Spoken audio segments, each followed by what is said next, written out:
Pablo Picasso and his blue period. So this, what I'm about to go over with you is located in the handout under the monochrome activity for week 2. It's in the handout. I'm going to click on Picasso's blue period. So here is an album filled with photos of pieces that Picasso painted during his blue period. I'll click on them and zoom in. And of course, you can access this all from the handout under week 2 monochrome. So Picasso was born in Spain in October of 1881 in a city called Malaga. He died in 1873. So he lived a very long life. Um,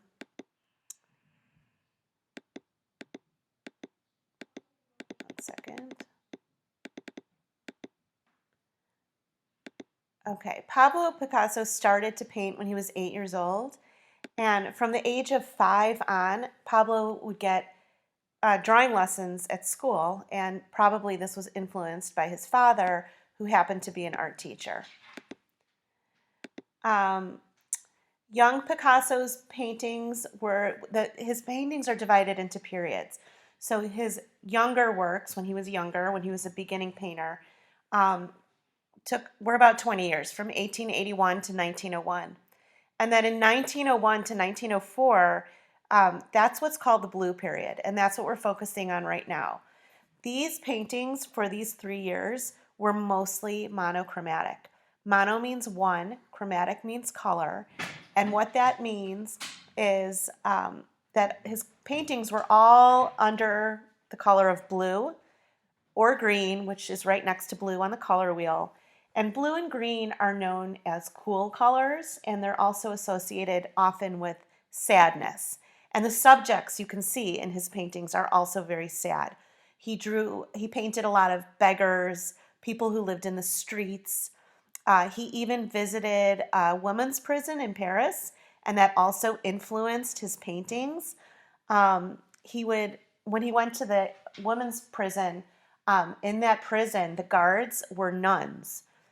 So you can see in a lot of his blue work, the nuns that were the guards in the prisons, as well as the women who were in the prisons. And not surprisingly, Picasso did not sell a lot of paintings during these 3 year period of blue paintings. And probably the reason he didn't sell them or sell very many of them is because people don't really like, or at least at this time, to purchase sad artwork. So in the handout, if you click on, if you scroll down, it tells you how to do this project. So what you're going to do is you're going to look for items in your house, not a Google image, but from your house, that are all from the same color palette. So you choose one color: yellow, red, orange, yellow, green, blue, indigo violet, or pink and purple. You can also choose black, or you can choose white, okay? And what you're going to do is you're going to gather as many items as you can, and you're going to kind of bunch them together to and then take a photo of your monochromatic picture. So these are well done by students. You want to zoom in. You want to don't have a lot. You don't want to have a lot of background distraction. So you want to just kind of zoom in on your stuff. And some of these have hashtags. Don't worry, you don't need hashtags. But you want to make it look as monochrome as possible. Okay, so sometimes it helps to lay, like, if you're doing red, and you have a red pillowcase or a red folder, a red book, and you put it all together with the background, it kind of pulls it all together. Okay, so these examples are all in the handout, which you can access. See what you can come up with. And then what I want to show you, if you want to, you can take your image and you can log into your Google Drive and, for example, open up Google Slides. So I'm going to show you how it's done. So I'm going to go to my Gmail. I'm going to go to my Drive. I'm going to open up Slides. And this is just optional if you want to do it.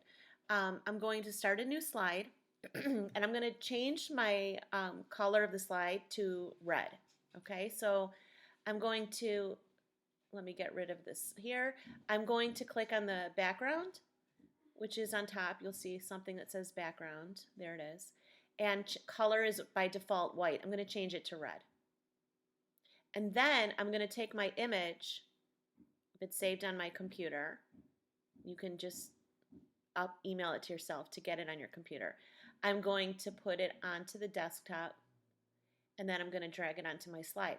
Why did I do that? Well, because it gives it kind of a red outline and makes it look a little bit more professional maybe.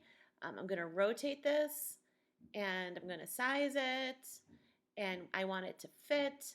And then once I'm happy with it, I can take a screenshot and now I have my red picture with a red background. It's just one more thing you can do, but by no means do you need to do it.